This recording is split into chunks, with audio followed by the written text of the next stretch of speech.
Good morning dear student. आज हम BA part first year political science का second paper Indian political thinker, जिसमें हम जवाहरलाल नेहरू के राजनीतिक विचारों का अध्ययन कर रहे थे।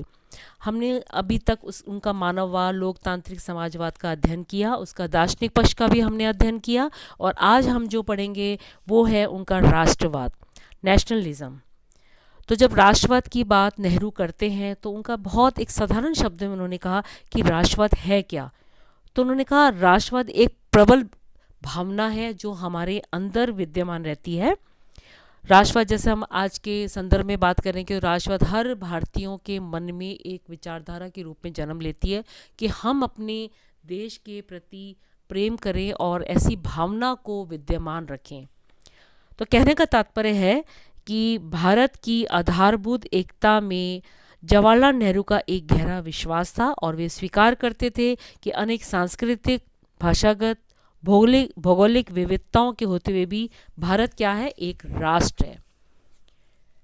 उनकी मान्यता थी कि सांस्कृतिक बहुलता और विविधताओं के मध्य समन्वय की अतीत से चले आने वाली एक सतत परंपरा एक राष्ट्र के रूप में भारत की पहचान का अपना एक विशिष्ट लक्षण है। तो हम शुरू करते हैं कि राष्ट्रवाद। इससे पहले जब हम राष्ट्रवाद की बात करते हैं तो हम जो नेहरू की रचनाएं हैं, जो मैंने एक चार्ट के माध्यम से बताई है, तो नेहरू की रचनाएं जो जनरली आपके न्यू टाइप के क्वेश्चंस में भी आता है वो है भारत। मैं आपको ये बताती चली जाती हूँ।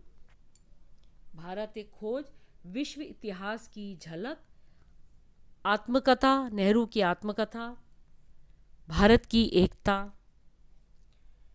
इंडिपेंडेंस एंड आफ्टर, और विजिट टू अमेरिका।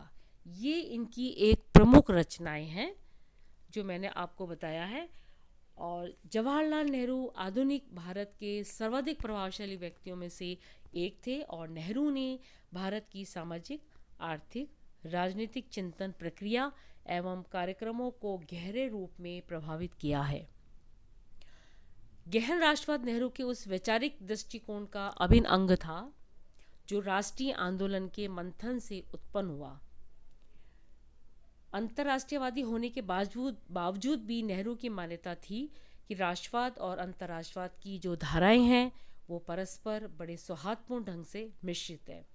नेहरू की इस मान्यता के पृष्ठ में स्वतंत्रता संघर्ष में भागीदारी, जनता की इच्छाओं का उत्प्रेरण भी मौजूद था। अब जब नेहरू की राष्ट्रवाद की संकल्पना के जब हम विभिन्न पक्ष देखते हैं तो पहली बात तो बड़ी उभर कर सामने आती है कि नेहरू ने राष्ट्रवाद के भावनात्मक पक्ष पर भी बल दिया है। किस पर बल दिया है? भावनात्मक पक्ष पर।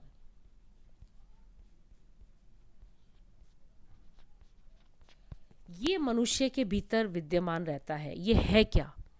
तो उन्होंने कहा कि राष्ट्रवाद उनके लिए अतीत की उपलब्धि, सांस्कृतिक आस्थाओं और चिंतन, आचरण, वर्तमान चुनौतियों का एकताबद्ध होकर संघर्ष करने की राष्ट्र की क्षमता और मानव मात्र के कल्याण पर आधारित उन्नत भविष्य को सुनिश्चित करने की आकांक्षा, ये भारतीय राष्ट्रवाद के अनिवार्य अंग हैं।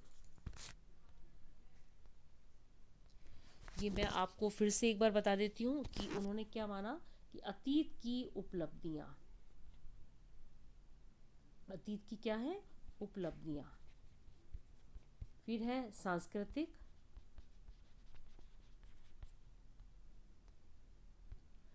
फिर आपका आता है वर्तमान चुनौतियों का एक मत होना, जो हमारी वर्तमान भारत की चुनौतियां हैं उनका एक मत होना। फिर उन्होंने बताया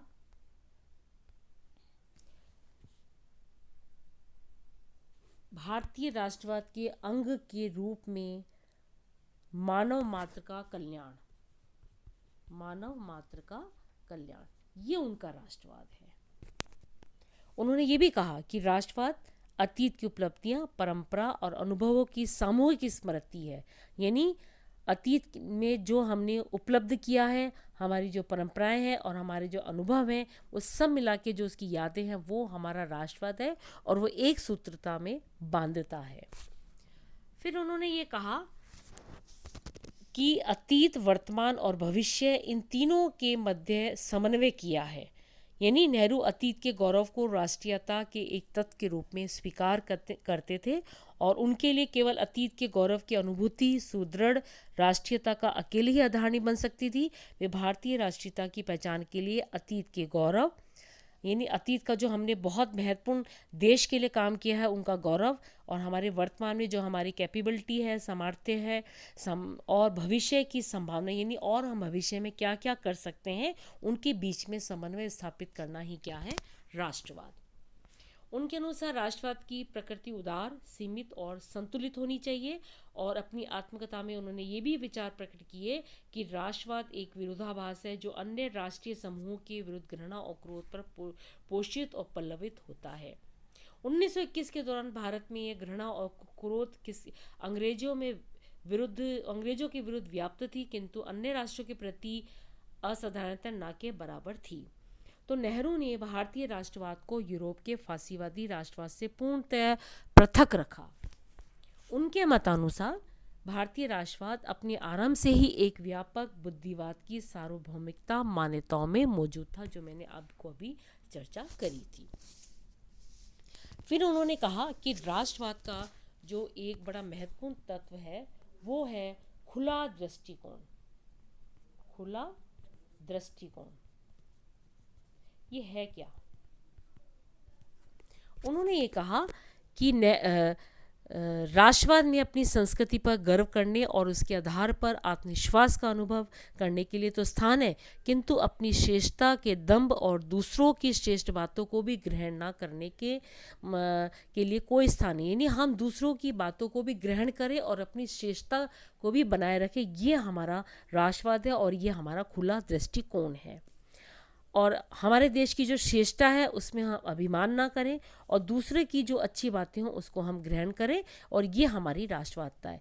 नेहरू की ये भी मान्यता थी कि भारत के स्वर्णिम भविष्य के लिए अतीत, वर्तमान, पूर्व और पश्चिम के समन्वय की आवश्यकता है। और उनकी अपेक्षा थी कि भारत अपनी धरोहर पर तो गर्व करे, किंतु दूसरी संस्कृतियों से श्रेष्ठ तत्वों को ग्रहण करने में बिल्कुल भी संकोच ना करे। फिर उन्होंने ये भी कहा कि हीन भावना और संकीर्णता से मुक्त होकर ही स्वतंत्र भारत निश्चित रूप से विकास के पथ पर आगे बढ़ेगा। ये भी सत्य है कि स्वाभिमानी भारतीय जाति के गौरव पर बार बार आघात किए गए, किंतु सौभाग्य से भारतीयों में घृणा का स्वभाव नहीं है और यह शीघ्र ही अपनी सद्वृत्ति के ऊपर आ जाता है। तो अब कहने का कुल मिला के ये है कि जो उन्होंने ये अंत में ये बात कही कि भारत के स्वर्णिम भविष्य की आशा, यानी एक राष्ट्र के रूप में भारत के स्वर्णिम भविष्य के प्रति भी बड़े नेहरू आश्वस्त थे। परंपरा और आधुनिकता के बीच में जो सामंजस्य था उसको स्थापित करना, विभिन्न विचारों और प्रभावों में समन्वय करने की भारत की क्षमता पर उन्हें पूर्ण विश्वास था।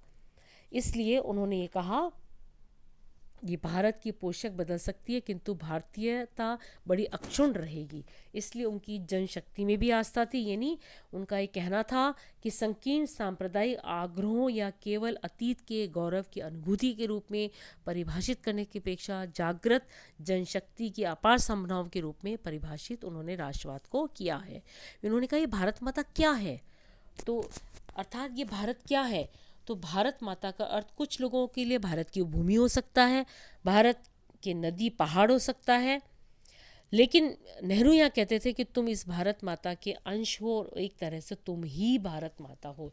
यानी भारत में जितने भी व्यक्ति निवास करते हैं हम सब ही भारत है। इसलिए भारत की स्वाधीनता की अनिवार्यता को भी इन्होंने प्रमुख रखा और अपने दृष्टिकोण को व्यापक बनाया। यानी नेहरू का जो राष्ट्रवाद था वो बिल्कुल भी संकीर्ण नहीं था।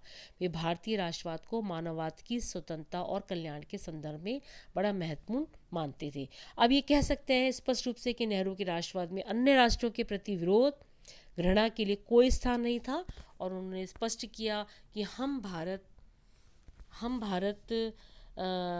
के जो लोग हैं, यानी हम स्वतंत्रता के लिए संघर्ष कर रहे हैं, किंतु हम किसी अन्य राष्ट्र या जाति का कोई अहित नहीं करना चाहते। तो यहाँ पर हम जो कहना चाहते हैं कि जो नेहरू का राष्ट्रवाद है वो बड़ा ही सार्वभौमिक खुला दृष्टिकोण के आधार पर है।